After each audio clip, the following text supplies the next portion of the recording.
independent bone in your body you crave. We, myself included, we will often crave to be programmed. We are back with another reflection on the Daily Vedantic, doing it from here at the office. There is a small rodent that has died in the wall of the podcast studio. So we make do and adapt. Did you know survival of the fittest? Darwin's term fitness has nothing to do with strength, power.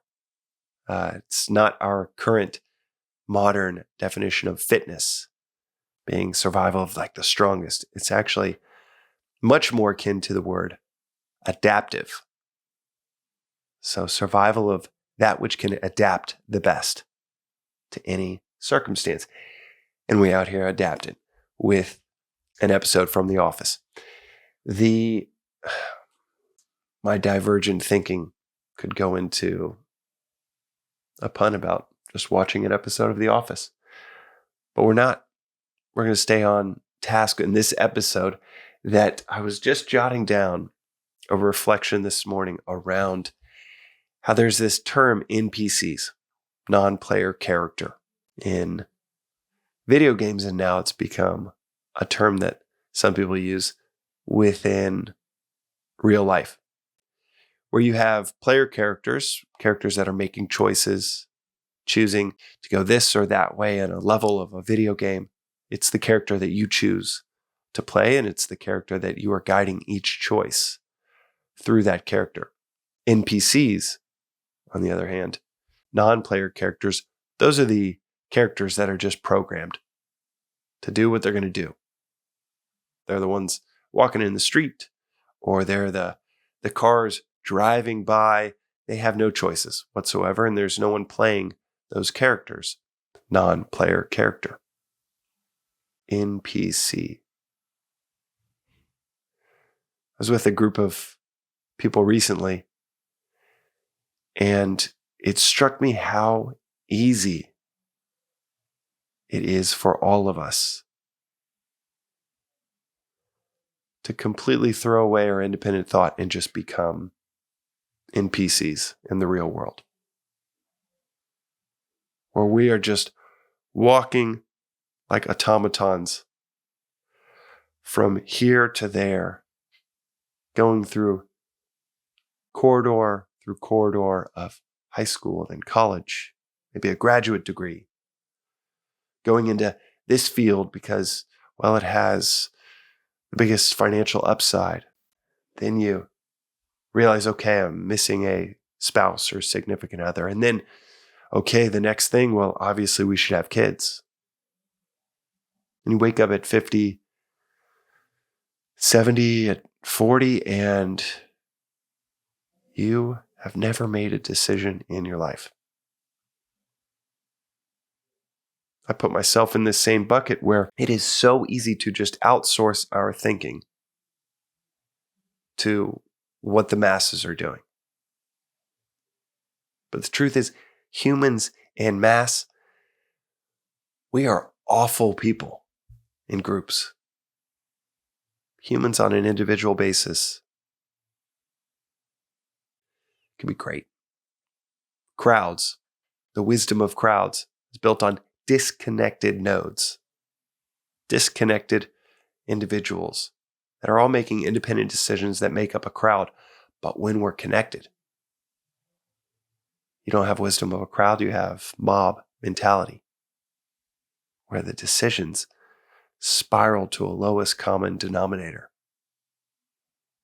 Then you add in addition to the hyper-connectivity of all of us in our communities and online, where it's just like, oh, now I got to chase this, and my community says that this is valuable, so now I got to chase that. In addition to that driving our NPC nature, or I guess that's an oxymoron, our NPC non-nature, unnatural approach to completely dependent thinking instead of independent thinking. In addition, you have the stat that I throw out here pretty often that I have now heard is outdated. The average American a few years ago was subjected to 2,800 advertisements a day. Now that number is over 3,000. Scrolling through social media, driving, and you got billboards, 4 hours of TV and the commercials that come with it. Messages that others have so finely tuned, figured out near scientifically that it will trigger you to think X, Y, or Z. Messages that are sent your way over and over and over and over and over and over.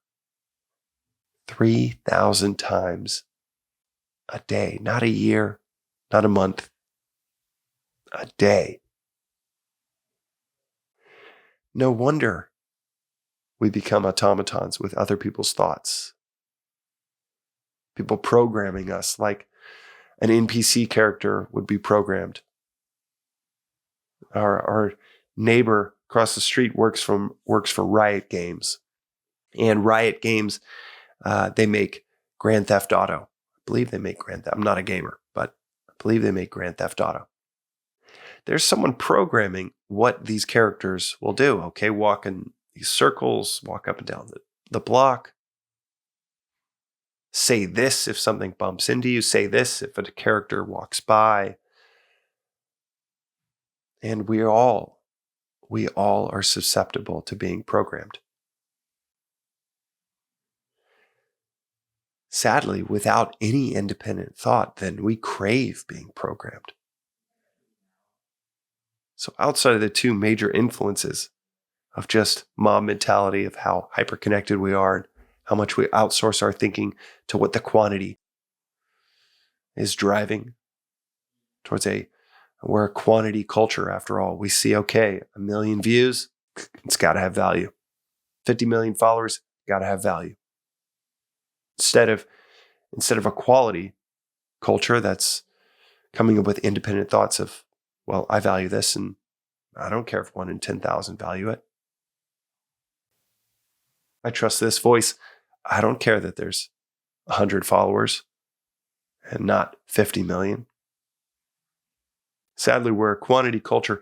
And in addition to the quantity culture, the hyperconnectivity and the 3,000 advertisements a day, in addition to both of those things, without an iota of independent thought, outside of those external influences, internally we crave, if you do not have an independent thought, an independent bone in your body, you crave. We, myself included, we will often crave to be programmed. Tell me what to think. What does everybody think about this event? This sports team loss, win, this political circumstance. Just tell me what to think. Who can I look at to tell me what to think? How do you undo this crazy knot that we're bound to get into with all of these outside forces programming us, and none of it coming from us ourselves? It's the daily practice. The 3 daily practices that I mentioned so often on the Daily Vedantic are question everything, don't take anything for granted, and study, reflect daily. But in the bucket of this first practice, question everything, learning how to program yourself is quite an adjustment. Learning how to program, learning how to decide and discern which programming you want to set in stone for you, that is such unfamiliar work in the beginning. But instead of thinking you need to disconnect completely and figure it all out on your own, first step towards questioning everything is actually quite simple. Just watch, observe, question. In a passive sense, these decisions that I'm making for myself, are they actually objectively good for me? Do I actually want X, Y, or Z, or Am I just chasing these things because I'm told that I should? Is this career path what I'm actually naturally wired for? It's asking these questions without needing answers, without needing to take any action, just observing, getting some elbow room from all of the decisions that you may have already made and just saying, are these the right decisions? How I acted yesterday in that work meeting when I got frustrated, was that the right decision? How I treat my body. Does it generate energy within me to treat it the way that I treat it? Or do I find myself exhausted?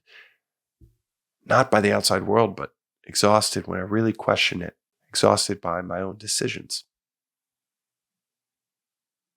The first path of questioning is not questioning necessarily everything. It's just zooming out and observing what's currently right in front of you. No need to make decisions. No need to even cut off those 3,000 advertisements a day. It's just observing, wow, am I subjected to this many advertisements from companies that are spending all of their time trying to figure out how to get you to buy their product? It's an invaluable daily practice, and it is an invaluable practice to making sure you're not a non-player character programmed by the world around you. That's today's reflection on the Daily Vedantic. We'll see you next time.